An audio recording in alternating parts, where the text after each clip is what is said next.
신라권을 쓴 사람이 누구냐면 밀턴입니다. 이 밀턴을 좀 몇 번 소개를 했어요. 이 신라권을 쓴 밀턴은 나중에 40대가 돼서 실명을 합니다. 실명한 다음에 신라권이라는 유명한 이 책을 쓴 거예요. 음악의 아주 성인이라고 얘기할 수 있는 베토벤은 청력을 잃어버립니다. 미생물학의 혁명가라고 말하는 파스테르요, 여러분 아시죠? 이 파스테르는 나중에 중풍에 걸립니다. 뭐 중풍 걸리면 모르겠어요. 김성호 집사님이 잘 수술을 해주겠지만 걸려가지고 수술을 받는 것보다는 안 걸리는 게 좋지 않지 않겠어요? 네. 웬만하면 김성호 집사님한테 안 가도록 그렇게 기도하시기 바랍니다. 우리가 잘 아는 헬란 켈러라는 여성분은요, 귀머거리에다가 벙어리였습니다. 말을 못해요. 우리는 이런 분들을 소개하면 절망입니다. 내가 이런 처지에 있다면 살맛이 얼마나 나을까? 차라리 죽는 게 낫지 않을까? 이런 자살에 대한 충동도 느끼고요, 여러 가지 생각이 왔다 갔다 하는 거예요. 그러나 그들은 모두가 다 그런 자기의 삶을 완전히 성취된 인생, 변화된 인생, 그 절망에서 희망의 인생으로 바꾸면서 살아가는 줄 믿습니다. 그래서 그들이 주장했던 모토 한 가지는 이렇게 정한다면 이런 거예요. 한번 따라하세요. 절망은 없다. 그럼 우리는 어때요? 나는 어떠냐 이 말이에요. 토마스 칼라일이라는 유명한 사람이 있습니다, 여러분. 들어보셨는지 모르겠는데요. 이 토마스 칼라일은 런던에서 특별히 청교도 가정에서 1837년에 태어납니다. 그런데 이분이 왜 유명하냐면 프랑스 혁명사를 갖다가 이분이 집필을 한 거예요. 세계적인 역사학자입니다. 크리스찬이면서. 그런데 원래 이 프랑스 혁명사 원고는 칼라일이 수년에 갖고 그때 1834년에 썼는데 그가 잠깐 외출을 한 사이에 그 칼라일의 집안의 시녀였던 하녀였던 그 한 여인이 이게 못 쓰는 원고인 줄 알고 원고를 갖다가 난로에다가 다 집어넣어가지고 그 원고가 잿더미가 된 거예요. 요즘같이 무슨 컴퓨터에 저장을 하고 이런 게 아니니까. 여러분, 저도 제가 며칠 전에 그런 얘기 했잖아요. 시리즈리드 책 있는 그 책 중에 임재체험이라는 책을 잊어서 아직까지도 못 찾았어요. 그러면 잠깐만 서재에 앉아도 이 책이 어딨나? 제가 좀 책이 좀 있잖아요. 계속 쳐다보는 거예요. 어디에 숨었는지 집에 가서도 보고. 그리고 이제 안 되면 이제 그걸 사와야 되는데 다시. 그런데 뭐 하나 잊어버리면 여러분 저도 좀 그런 타입이거든요. 뭐가 좀 안 되면 그거를 해결하고 다음 페이지로 넘어가야지 융통성이 어떤 때는 없는 거예요.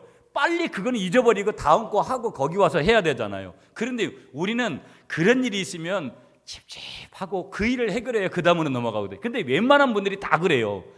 자꾸 무슨 일을 하면서도 그것 때문에 안 풀린 것 때문에 화가 나고 그게 어떻게 됐을까 막 염려도 되고 이런 때가 많이 있잖아요.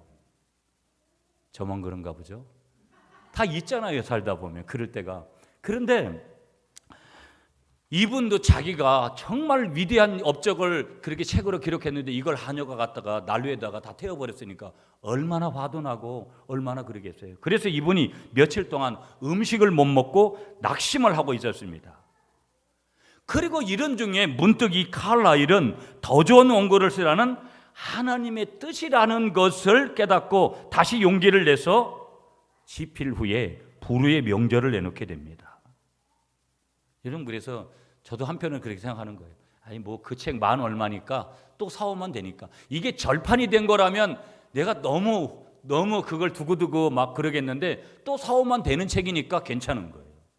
그러니까 우리가 문제를 만났을 때 이 칼라일 같이 하나님이 더 좋은 원고를 쓰시라고 그렇게 하시나 보다 하나님의 뜻으로 받으시는 여러분이 되시기를 축복합니다. 안 그러면 수명 단축돼요.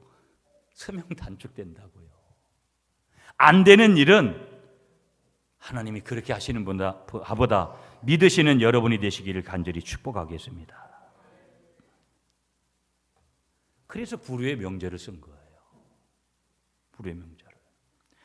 심리학자들의 분석을 좀 빌리면은요, 여러분, 세상에 실패한 사람들의 90%는 어떤 데이터냐면 자기의 약점 때문에 열등감에 사로잡혀서 실패의 길을 가고 말더라는 거예요.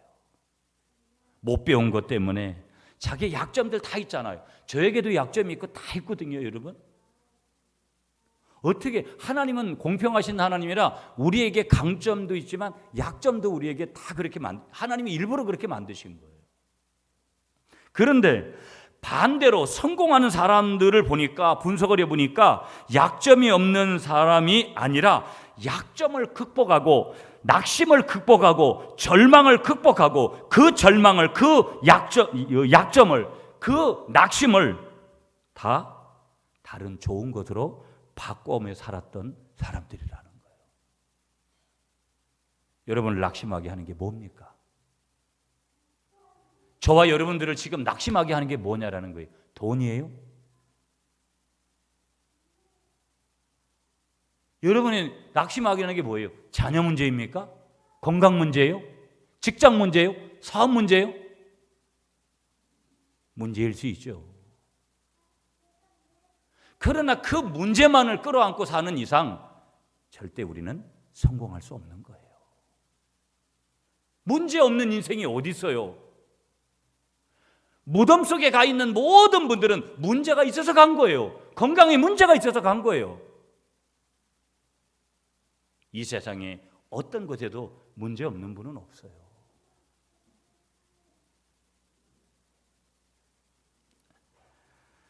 그러나 성공한 사람들이 알고 있었던 중요한 사실 한 가지를 알려주고 있는데 그것이 무엇이냐? 특별히 신앙인들이 알고 있었던 한 가지가 있는데 그것이 무엇이냐? 하나님은 우리가 약하다는 사실 때문에 우리를 싫어하시거나 우리를 버리시지 않더라는 거예요.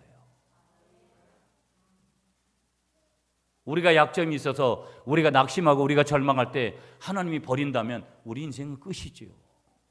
그러나 그런 거 가지고 사람은 나를 버려요. 쟤는 돈도 없고 쟤는 배운 것도 없고 쟤는 실력도 없고 쟤는 말도 안 듣고 쟤는 고집이 세고 그래서 쟤는 싫어, 안 돼. 그러고 나를 떠나버려요, 사람은.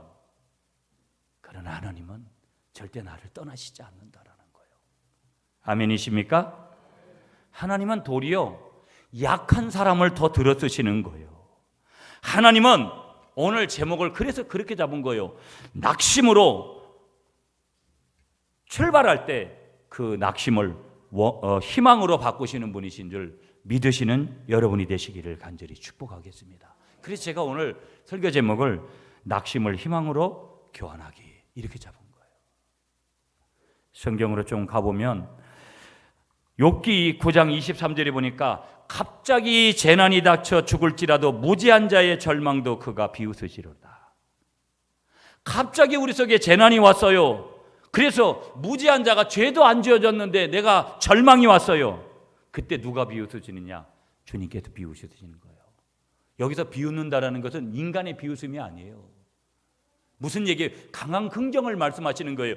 너희들은 해결할지 몰라도, 해결하지 못해서 그렇게 힘들어할지 몰라도, 절망할지 몰라도 나에게는 그 절망을 희망으로 바꿀 수 있는 비결이 있다. 주님께서 그래서 비웃으시는 거예요. 여기는 어떤 인간이 느끼는 감정의 비웃음이 아닌 거예요. 하나님의 공의가 거기에 숨어져 있는 것이죠. 내가 만일 환난 날에 낙담하면 내 힘의 미약함을 보임이니라. 잠언 24장 10절에서 그렇게 말씀하고 있고요. 우리가 선을 행하되 낙심하지 말지니 피곤하지 아니하면 때가 이름에 거두리라. 그러므로 우리는 기회 있는 대로 모든 일에 착한 일을 하되 더욱 믿음의 가정들에게 알지니라. 좋은 일을 하다가 낙심되는 일을 만나잖아요. 그러나 괜찮다. 때가 되면 다 하나님이 해결해 주신다라는 거예요. 아멘이십니까? 자, 오늘 성경으로 가볼게요, 여러분. 오늘 열왕기상 17장 8절부터 16절 1절부터 쭉 시작하면 1절에 보시면 나의 1절을 여러분 우리 17장 1절 오늘 읽지 않았지만 우리 같이 읽을게요. 시작.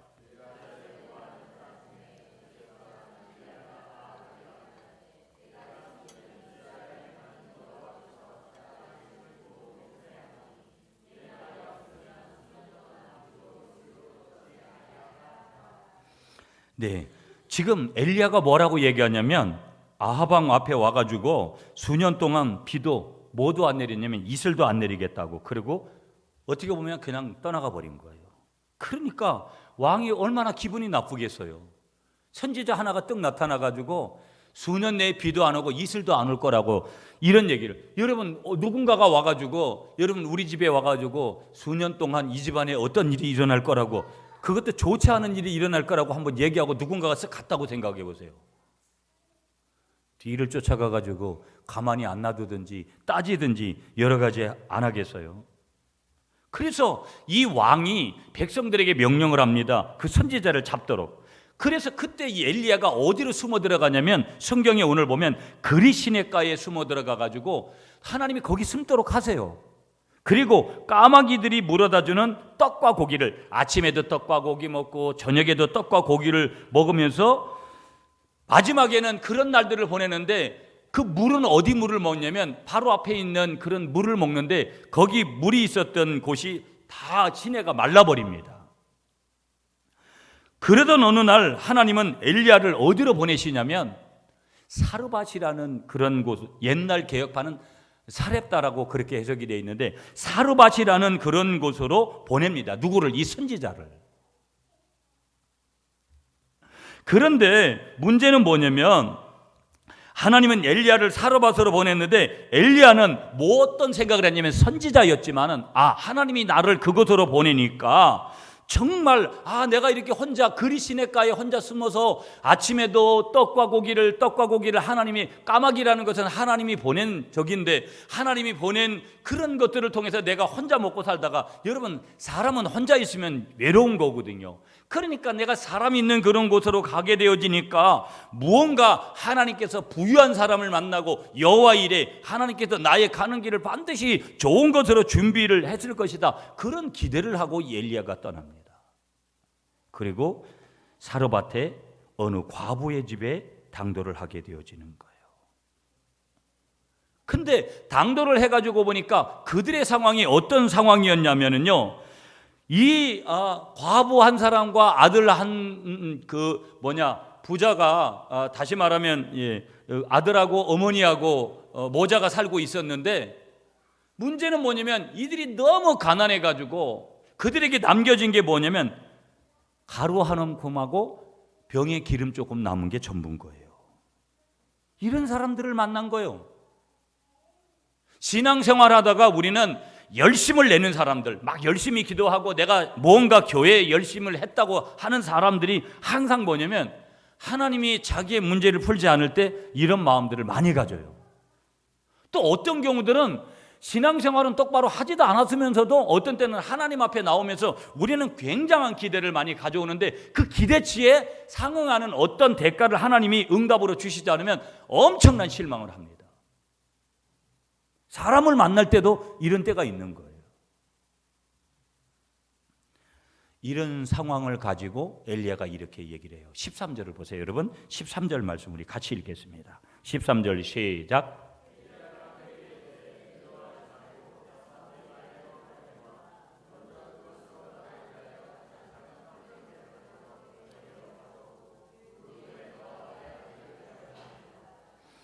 자, 이 성경 구절을 읽으면 여러분이 딱 이렇게 문자적으로만 봐도 이 얘기는 문제가 많다라는 것을 알 수가 있어요.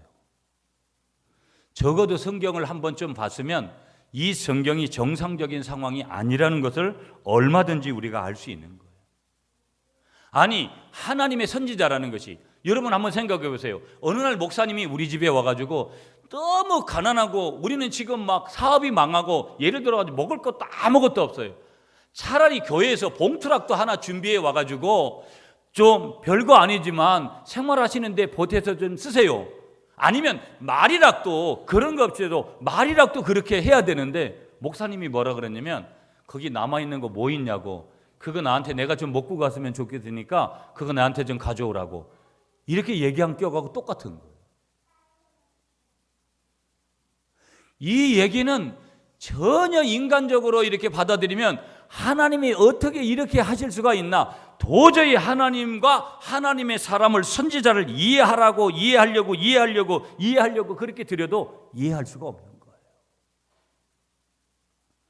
이 상황에서 이 말이 맞나? 성경이 이런 거야? 인간적으로 이성적으로 이렇게 읽으면 절대 이것을 갖다가 받아들일 수가 없는 거예요. 한마디로 말하면 세상에서 이런 이치로 가면 죽을 만큼 얻어맞아야 돼. 그리고 이렇게 얘기를 드려요. 너 헛소리 하지 마. 그런 얘기를 듣는 것이 당연한 거예요. 한마디로 이 엘리야 선지자가 그렇게 얘기할 때 일시적인 답으로 올 수 있는 답은, 인간적인 정답은 뭐냐? 아니올시다. 이거밖에 대답을 할 게 없어요. 우리는 그렇게 할 수가 없습니다. 이 대답밖에 할 내용이 없어요. 일반적인 대답은. 그런데 보세요. 여기 하나님은 오늘 이 본문을 통해서 뭘 이 사르밧 과부에게도 요구를 하시냐면 역설을 요구하세요. 파라독스를 요구하시는 거예요. 역설. 이 마지막 남은 것 가지고 내 아들하고 떡을 만들어서 먹고 죽겠다고 얘기했어요. 분명히 오늘 성경에 보면 이 과부가, 사르밧 과부가. 그런데 남의 마지막 그 생명을 유지할 수 있는 것까지도 그걸 먼저 뺏어 먹겠다고 하는 이 엘리야 선지자를 하나님이 지지하고 계시고, 하나님께서 역설적인 요구를 엘리야를 통해서 하시는 거예요. 왜? 오늘 성경 말씀은 엘리야를 통해서 주시는 것이면 누구의 말씀이냐면 하나님의 말씀인 거예요. 우리는 이럴 때를 많이 만나요. 신앙생활을 열심히 해보세요. 하나님은 이럴 때를, 반드시 이럴 때를 많이 만나게 하시는 거예요. 왜? 네가 나를 이렇게 해도 사랑할 거냐? 그리고 네가 축복을 받을 준비가 돼 있는지 내가 너를 한번 직접 테스트해 보겠노라. 하나님께서 그렇게 하시는 거예요. 역설을 요구하시는 거, 반대를 요구하시는 거예요. 오른쪽으로 가야 되는데 왼쪽으로, 내가 봐서는 분명히 오른쪽으로 가야 되는데 하나님 왼쪽으로 가라 그러는 거예요. 이게 역설이라는 거예요. 단순히 표현하면.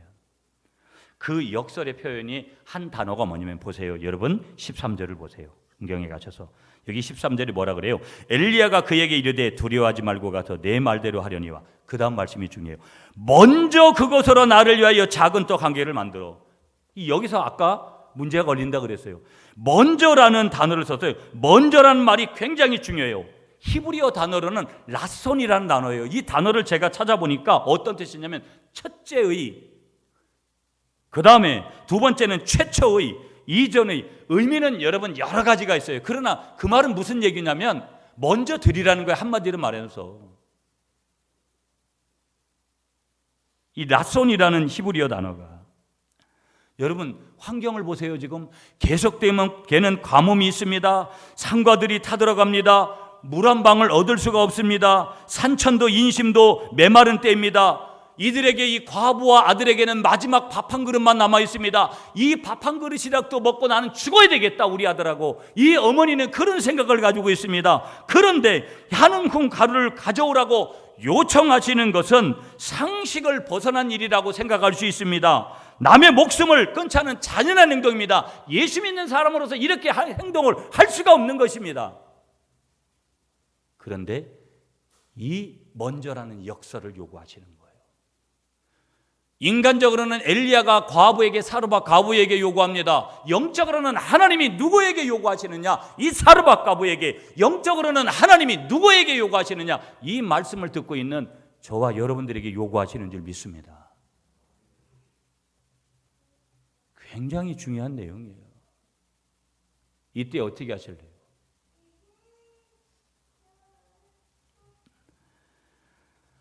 오늘 사르밧 과부는 어떻게 했는지 15절을 보겠습니다. 15절 말씀 시작. 그가 가서 엘리야의 말대로 하였더니 그와 엘리야와 그의 식구가 여러 날 먹었으나. 엘리야의 말대로 하였더니, 그가 가서 엘리야의 말대로 하였더니 바로 여기에 기적이 일어나기 시작하는 거예요. 언제나 기적이라는 거, 여러분이 생각하는 기적이라는 거, 우리가 생각하는 기적이라는 거, 아니 뛰어넘어서 하나님의 기적이라는 것이 인간의 모든 가능성을 끝낼 때, 인간적인 계산을 끝낼 때, 인간의 한계 상황 속에서 일으키시는 하나님의 행동이 뭐냐? 하나님의 미라클이라는 거예요. 기적. 하나님의 기적. 제가 여러분 소개도 하고 그랬는데, 하나님의 이 미라클의 조건은 두 가지가 있어요. 내려오는 단어가 반드시 있어야 돼요. 이게 은혜의 개념이에요. 하나님이 은혜를 주시지 않으면 절대 기적은 일어나지 않아요. 아무리 인간이 무슨 행동을 하고 뭘 해도 절대 하나님이 주시는 기적, 인간적인 기적은 일어날지 몰라도 하나님의 기적은 일어나지 않아요. 그래서 은혜가 반드시 필요한 거예요.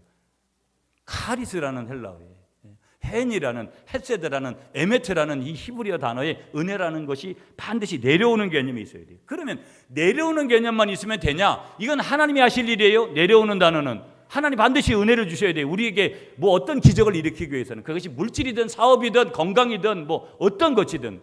두 번째는 올라가는 단어가 있어야 되는 거예요. 그건 사람이 할 일이에요. 내가 할 일이에요. 내가 할 일이 무엇이냐? 믿음이라는 거예요. 오늘 성경대로 하면 뭐예요? 순종이라는 거예요. 이 사르밧 과부가 오늘 순종을 하지 않았다, 그가 가서 엘리야의 말대로 하지 않았다면 이런 기적은 일어나지 않아요. 그래서 하나님의 기적은 첫 번째는 내려오는 은혜의 개념이 있고 두 번째는 올라가는 믿음의 개념인데 이 믿음을 뭐라고 하느냐? 순종이라는 거예요.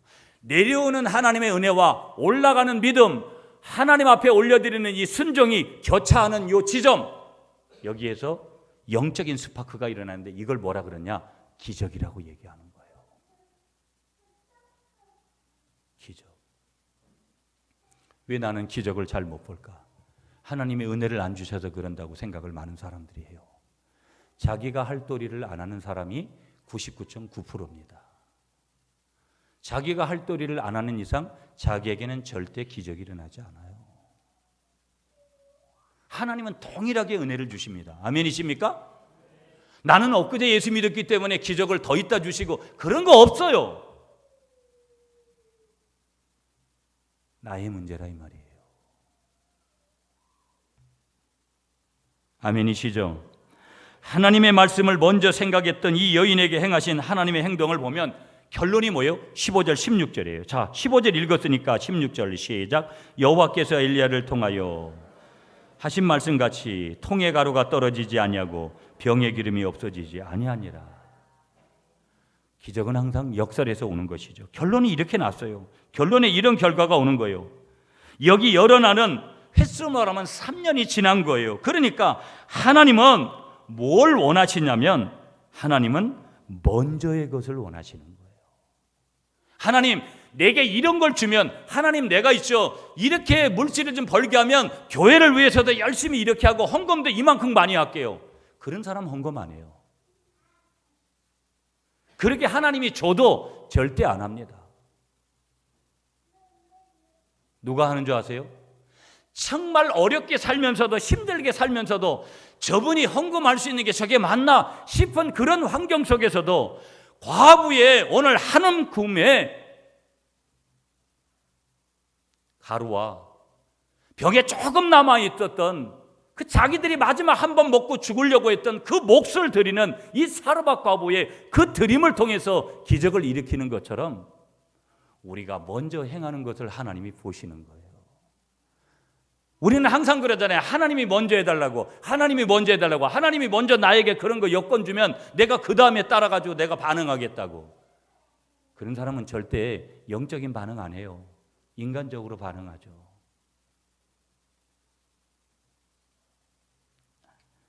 여러분에게 묻습니다. 여러분은 먼저 하나님께 드리고 있습니까? 가장 좋은 것을 하나님 앞에 드리고 있냐라는 거예요. 지난 1년 동안 추수감사절을 맞이하면서 우리가 지난 1년 동안 보내주셨던, 그렇게 내려주셨던 하나님의 은혜 앞에서 오늘 다음 주부터 1년을 새로운 교회력을 살아가는데 우리가 정말 얼마나 하나님 앞에 감사하면서 살았냐라는 거예요. 항상 하나님 앞에 나머지를 드리지 않았냐 이 말이에요. 자신을 위해서, 자식들을 위해서는 풍성하게 쓰고 자신을 위한 모든 계획이 끝난 다음 남은 것을 가지고 하나님 앞에 드리진 않았냐 이 말이에요. 한번 따라하겠습니다. 신앙생활은 먼저 무엇을 하느냐의 문제입니다. 물질이든 시간이든 몸이든 신앙생활은 먼저 하세요. 먼저 내가 하나님께 했느냐 안 했느냐, 이게 중요한 거예요. 제가 오늘도 처음에 예배를 오면 벌써 예배 분위기라는 게 탁 있잖아요. 벌써 쫙 깔아앉으면 성령의 역사가 아니라는 것을 딱 느끼게 돼요. 반응이 좋으면 목회자도 설교가 저절로 갔다가 그렇게 되어지는 것을 볼 때가 있어요. 쭉 쳐져가지고 마음에는 아무 생각 없이, 왜? 이 생각 여기 마음에서 아멘이 나오고 하는 거거든요. 아멘이십니까? 신앙의 야성을 키우세요. 신앙의 야성을 키우라고요. 주머니에 10,000원짜리 한 장 넣고 이걸 내가 커피 박스로 낼까 말까 그러다가 오늘도 남한테 커피 한 잔도 못 사요.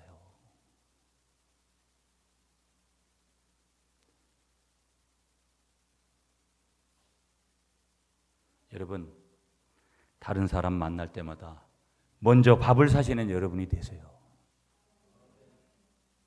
그리고 더 중요한 것은 하나님 앞에 야성을 키우세요. 하나님 앞에 드리고 하나님 앞에 하는 것들, 내 몸을 드리고 시간을 드리고 물질을 드리는 것에 대해서 아까워하지 마세요.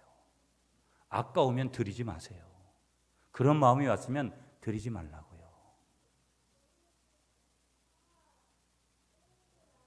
한번 따라하겠습니다. 신앙의 야성을 키우자. 두 여자가 비행기를 탔습니다. 그런데 비행기가 한참 가고 있는데 기장이 이런 방송을 하는 거예요. 비상 착륙을 해야 하니까 우리 손님 여러분 다 준비를 좀 하라고. 이쯤 되면 비행기 안에서 난리가 나지 않겠어요? 그때 한 여자가 자기가 가지고 있었던 보석을 죄다 꺼내가지고 몸에다가 그 보석을 다 붙이는 거예요. 뜻밖의 행동을 보고 놀란 다른 여자가 물었어요. 왜 그렇게 하냐고 물으니까 이 보석을 자기 몸에다 다 붙이는 여자가 이런 얘기를 하는 거예요. 있잖아요. 구조대가 왔을 때 내가 돈 많은 사람이라는 걸 보여주면 먼저 구출해 주지 않겠어요? 이렇게 얘기한 거예요. 그러자 이 얘기를 듣고 있었던 다른 여자도 내가 만약에 구조대에게 발견이 돼가지고 구조대에게 먼저 빨리 내가 구조를 받아야지 외면당하면 안 되겠다, 그런 생각이 싹싹 찍고 간 거예요. 그래가지고 이 여자가 어떤 행동을 했냐면 우통을 다 벗는 거예요.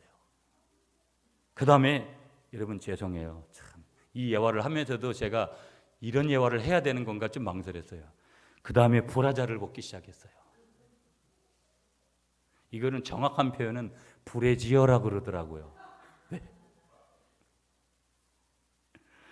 왜 그러세요? 물었어요. 왜 그러세요? 그러니까 다른 여자가 물으니까 이 여자가 우통을 벗고 브래지어를 벗는 이 여자가 이렇게 얘기를 하는 거예요. 있잖아요. 구조대가 와서 이 탐스러운 유방을 보면 나부터 구출해 주지 않겠어요? 이런 얘기를 했다라는 거예요. 여러분, 이 여자는 먼저 구출해 줄 필요가 없어요. 무슨 얘기를 드리고 싶어서 이 얘기를 하겠어요, 여러분? 먼저 뭘 하느냐가 중요해요. 예수 안 믿는 사람은 인간적인 방법으로 하겠지만 예수 믿는 우리들은 환경이 다 달라요. 여러분, 여기에 다 부자 없어요. 우리 교회는 부자 없습니다.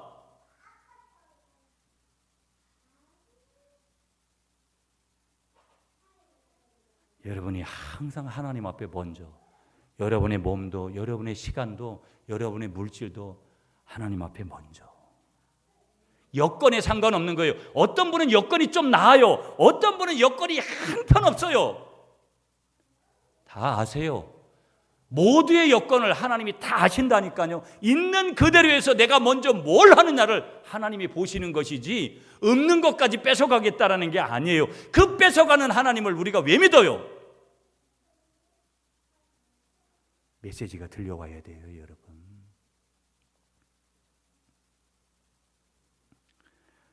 여기서 우리는 질문 한 가지를 할 필요가 있는 거예요. 어떤 질문을 하냐면, 하나님은 왜 이렇게 꼬지꼬지하고, 아니 세상에 부자도 많고 하나님 말 잘 들을 사람도 많은데 왜 하필 사르밧 과부야? 왜 하필 세상에 많은 여자 중에 또 하필 과부고 하필 이런 여자, 그것도 아주 찌질이 가난한 이런 여자에게, 이토록 연약하고 이토록 가난한 이 사르밧 여인에게 이 여인을 하나님이 선택하냐 이 말이에요. 하나님은 오늘 우리에게 이런 메시지를 주시는 거예요. 나는 아직까지 네가 보는 것과 같이 그런 부자들을 선택하거나 부자가 잘못됐다라는 거 아니에요? 위대한 자를 먼저 생각하거나 강한 자를 쓰지 않았다. 강한 척을 하고 도리어 그런 사람도, 교만한 사람도 교만을 물리치고 겸손하게 만들어서 썼다. 하나님 나라에 들어가기에는 약대가 바늘 끼러 나가는 것보다 더 힘들다고 하지 않았느냐. 가난한 자를 택해서 믿음에 부유하게 했고 나만을 의지하고 나를 사랑하는 자에게 약속한 영원한 유업을 그에게 주지 않았느냐. 하나님이 다시 질문하시는 거예요.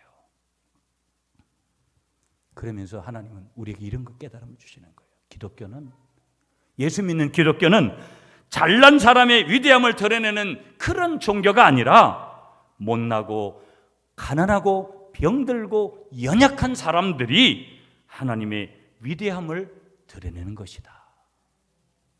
주님께서 그렇게 말씀하시는 거예요. 고린도전서 1장 27절, 28절, 29절을 통해서 그것을 확증해 주시는데, 그러나 하나님께서 세상에 미련한 것들을 택하사 지혜 있는 자들을 부끄럽게 하게 하시려고 세상에 약한 것들을 택하사 강한 것들을 부끄럽게 하려 하시며, 하나님께서 세상에 천한 것들과 멸시하는 것들과 없는 것들을 택하사 있는 것들을 폐하려 하시나니 이는 아무 육체라도 하나님 앞에서 자랑하지 못하게 하려 하십니다. 제가 이 눈이 나빠가지고 글씨를 제가 성경도 너무 작은 걸 쓰니까 어떤 때는 이게 눈에 들어오질 않아요. 그런데 보세요, 여러분. 하나님이 이렇게 연약한들을 일부러 쓰시는 이유가 있다라는 거예요. 자랑하지 못하게. 무슨 얘기예요? 전적으로 다 모든 게 하나님의 은혜입니다. 이렇게 고백하도록 하시는 거예요. 왜 사루밥 까부냐? 이유는 다른 거 없는 거예요. 하나님이 하셨다라는 것을 보여주기 위해서. 약한 나로 강하게, 가난한 날 부하게, 눈먼 날 볼 수 있게 주 내게 행하셨네. 한 번 더 반복해야 되는데, 호산나 호산나 죽임 당한 어린 양, 호산나 호산나 예수 다시 사셨네.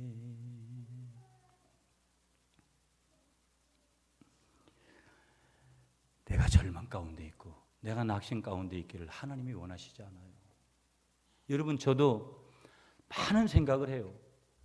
우리도 성질이 급한 사람이잖아요. 참 많은 일들을 하나님 앞에 하고 싶은데 교회를 보면 낙심되는 일들이 얼마나 많은지 몰라요. 꽤 괜찮은 사람들이 우리 교회에 있는 줄 알면 어느 날 보면, 죄송한 얘기예요, 정말 누군가하고 일해보려고 하면 일해볼 사람이 별로 없어요.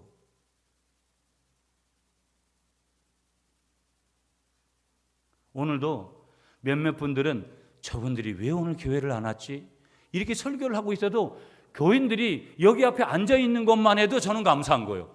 오늘 왜 안 왔지? 또 어디 가고 무슨 일이 있나? 얼굴 표정만 봐도 무슨 일이 있는 건가? 무슨 고민을 저렇게 할까?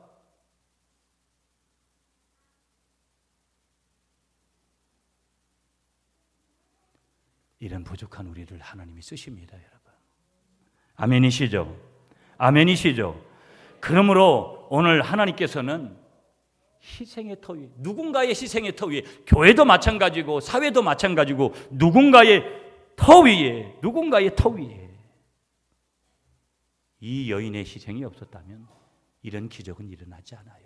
선지자가 먹고, 엘리야가 먼저 먹고 싶어서 그러게 했어요. 영적인 원리가 있는 거예요. 우선순위가 있는 거예요. 기적이 일어나고 하나님의 역사가 일어나기 위해서 이 사르밧 가구가 하나님의 초대장에 응대를 하지 않았다면, 순종하지 않았다면 아무 일도 안 일어나요. 배추를 거꾸로 심으라고 하시면 배추를 거꾸로 심는 게 순종이에요. 여러분이 순종을 키워가시는 여러분이 되시기를 간절히 축복하겠습니다. 그래서 하나님은 가뭄의 때에 뭐를 준비하시냐면 가뭄의 때에 사람을 준비하고 환경을 준비하고 몸을 준비하는 거예요. 여러분, 오늘 우리가 어려움을 만나고 힘든 거 만나고 답답함이 있어요. 저도 여러 가지 교회를 성장시키고 여러 가지 선교를 해나가야 되는데 있어가지고 갑갑함을 이야기하잖아요. 내가 지금 내 먹고 잘 살겠다고 이런 얘기하고 이런 마음을 품습니까? 선한 마음입니다. 우리가 품은 마음들이 선해요. 하나님 앞에서 선할 때가 있어요. 그래도 하나님이 기다리시라고, 그 기다리시라고 하는 그 순간에 뭐를 하시는 줄 아세요?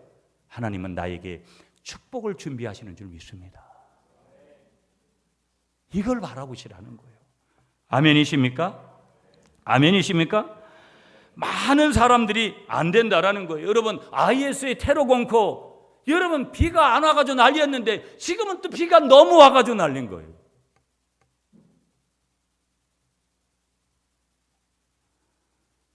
이 모든 일에 예수님 뭐라고 하냐면 마지막 때 믿음 있는 자를 보겠느냐. 영적으로 가뭄 때에 하나님이 쓸 사람이 나타나는 거예요. 그걸 준비하시는 거예요.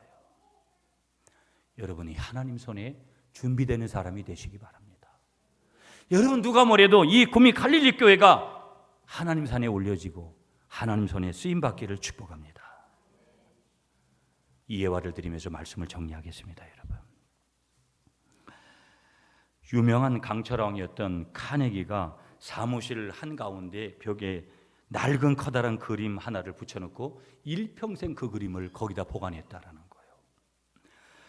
이 그림은 유명한 화가가 그린 그림도 아닙니다. 골동품적인 가치가 있어가지고 거기다 걸어놓은 것도 아니에요. 그러면 내용은 어떤 그림을 거기다가 그려놨냐면요, 커다란 나무배 하나하고 배를 젓는 노가 썰물 때에 밀려가지고 모래 위에 사장이 아무렇게나 던져져 있는 그런 그림이에요. 썰물 때, 물 빠졌을 때 모래사장에. 그런데 이 그림을 보고 있으면 그림의 어떤 모양이 어떠냐면 무척 절망스럽고 처절하게까지 보이는 그런 그림이에요. 그런데 보세요, 그 그림 밑에는 이 글귀가 중요한 거예요. 제가 이걸 소개하고 싶어가지고. 뭐라고 써 있냐면, 한번 따라하세요 여러분. 반드시 밀물 때가 온다. 아멘이십니까 여러분? 반드시 밀물 때가 온다. 여러분이 지금 가난해요. 여러분이 지금 병들었을 수도 있어요. 여러분의 직장이 별 볼 일 없을 수도 있어요. 제가 섬겼던 구미시민교회 원로 목사님은 항상 교회 부흥과 성장을 위해서 항상 송대관이 불렀던 쨍하고 해뜰날을 불렀다고 하더라고요. 쨍하고 해뜰날 돌아온단다. 한번 해보실래요? 네? 교회도 이래가지고 안 되거든요. 이래가지고는 안 돼요, 여러분. 저는 여기에 만족을 못하는 목사예요, 제가. 여러분도 마찬가지잖아요. 우리 자식이 내가 적어도 이 땅에 한번 살았는데 남자로 태어나가지고 지금 막 머리카락은 자꾸 쉬어서 나오는데 언제까지 미루겠어요? 갖다가 한 칼을 뽑아야 되지 않겠어요? 근데 마음대로 현실은 안 되는 거예요. 예? 그럴 때 이 낙심이 얼마나 돼요? 절망이 얼마나 되냐고. 그런데 보세요, 이 그림에 과정이 있는 거예요. 청년 시절에 이 카네기가 세일즈맨으로 이 집 저 집을 방문하고 다니다가 어느 노인 댁에 이 그림을 가서 보았는데 그에게 이 그림이 너무나 인상적이었는 거예요. 강철왕 이 카네기가. 그때는 뭐 강철왕도 아니죠. 특히 뭐가 그의 마음을 쳤냐면 반드시 밀물 때가 온다. 그래가지고 제가 오늘 이 설교를 준비하면서요, 성구는 아니지만 내가 목양실에 글씨 잘 쓰는 사람한테 이거 하나 액자 처리해가지고 제가 목양실에 하나 걸어놔야 되겠다. 반드시 밀물 때가 온다. 여러분, 이 문구가 좋으면 강철왕 카네기 같이 부자가 되고 싶으면 여러분도 하나 써서 거기다가 성구하고 같이 하나 써가지고 붙여놓으세요. 아멘이십니까? 28살 때 강철한 카네기가 이 노인을 찾아가지고 용기를 내가지고 그 그림을 달라고 하고 세상 떠날 때 이 노인한테 그 그림을 좀 달라고 해서 그 그림을 얻었다라는 거예요. 카네기는 일생 동안 그 그림을 거기다가 그렇게 보관을 하고 지냈다라는 거예요. 그리고 반드시 밀물 때가 온다. 그것을 신조로 삼았다라는 거예요. 여러분, 하나님은 언제나 가물 때 쓰실 사람을 준비하시는 줄 믿습니다. 쓰실 교회를 준비하시는 거예요. 가정을 준비하시는 거예요. 그 사람이 여러분이 되시기를 축복하겠습니다. 그 교회가 우리가 되고 그 가정이 여러분의 가정이 되시기를 축복하겠습니다. 여러분, 여기 사르밧 광야, 여기 사르밧이라는 뜻은 뭐냐면요, 차르파트라는 히브리어 단어 썼어요. 차르파트라는 이 사르밧이라는 지방의 뜻은 뭐냐면 정년소예요. 정년소. 무언가, 여러분, 보물을 무언가 그 보물답게 정년하는 거, 금을 금으로 여러분 이렇게 나오도록 모으는 작업을 하는 장소가 어디냐면 사르밧이에요. 여러분을 힘들게 하는 낙심의 지금 장소가 여러분을 훈련하는 장소라고 믿으시기 바랍니다. 그러므로 우리는 이 속에서 하나님, 내가 지금 낙심하고 내가 지금 절망하고 내가 지금 힘들어도 하나님이 나를 반드시 지키시고 나를 지실 것을 믿습니다. 내가 연약하고 늘 넘어지기를 좋아하고 내가 이렇게 낙심하지만 하나님이 나를 도우셔서 내가 이 낙심 속에서도 희망으로 바꾸시는 하나님의 역사를 보게 될 줄 믿습니다. 이렇게 고백하시면서 여러분이 가지고 오셨던 그 낙심을 희망으로 교환해 가시기를 축복하겠습니다.